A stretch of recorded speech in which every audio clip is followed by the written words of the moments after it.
ನನಗೆ ಇವತ್ತು ನಿಮ್ಮ ಹಾಡು ನೋಡಿದಾಗ ತುಂಬ ಖುಷಿ ಆಯಿತು. ಯಾಕೆಂದರೆ ಬಾಲ್ಯದಿಂದಲೇ ನಾವು ರಾಮನ ಆದರ್ಶವನ್ನು ಇಟ್ಟುಕೊಂಡು ಮುಂದೆ ನಡೆಯುವಂಥವರು. ಆದ್ದರಿಂದ ನಿಮ್ಮ ಹಾಡು ನೀವು ಮಾಡಿರುವ ರೀತಿ ತುಂಬ ಚೆನ್ನಾಗಿ ಬಂದಿದೆ. ಅದರಲ್ಲೂ ನೀವು ಉಡುಪಿ ಸ್ವಾಮೀಜಿಗಳಿಗೆ ತೋರಿಸಿದ್ರಿ ಅಂತ ಹೇಳಿದ್ರಿ, ತುಂಬ ಖುಷಿಯಾಯಿತು. ಯಾಕೆಂದರೆ ಹಿರಿಯ ಸ್ವಾಮೀಜಿಗಳಿದ್ದಾಗ ಅದರ ಇನ್ನೂ ಬೇರೆಯೇ ಇತ್ತು. ಅವ್ರ ಜೊತೆ ಒಡನಾಟ ಇದ್ದಂಥವರು ನಾವು.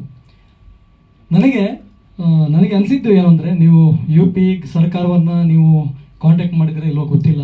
4 ವರ್ಷದ ಹಿಂದೆ ಯೋಗಿ ಆದಿತ್ಯನಾಥ್ ಅವರು ಉತ್ತರ ಪ್ರದೇಶಕ್ಕೆ ಸಂಬಂಧಪಟ್ಟ ಹಾಗೆ ಅಯೋಧ್ಯೆ ಸೇರಿ ಯಾವುದೇ ಕಥೆಗಳನ್ನು ನೀವು ತೆಗೆದುಕೊಂಡು ನಮ್ಮ ಬಳಿ ಬಂದರೆ ಅದಕ್ಕೆ ಸರಿಯಾದ ವ್ಯವಸ್ಥೆಯನ್ನು ನಾವು ಮಾಡ್ತೀವಿ ಅಂತ ಅವರು ಭರವಸೆಯನ್ನು ಕೊಟ್ಟಿದ್ದರು. ಅದೇ ರೀತಿ ನಡ್ಕೋತಿದ್ದಾರೆ ಕೂಡ.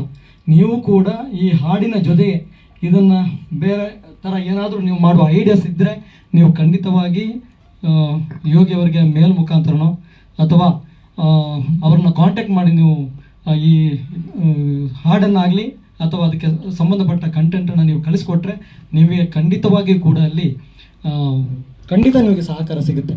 ಯಾಕಂದರೆ ಅವರು ನಾವು ಗೋವಾ ಫಿಲ್ಮ್ ಫೆಸ್ಟಿವಲ್ ಹೋದ ಸಂದರ್ಭದಲ್ಲಿ ಅದರದ್ದು ಫುಲ್ಲು ಏನು ಡಿಟೇಲೆಲ್ಲ ಕಳಿಸ್ಕೊಟ್ಟಿದ್ರು. ಈ ಥರ ಇದ್ದರೆ ನಾವು ಮಾಡ್ತೀವಿ ಅಂತ.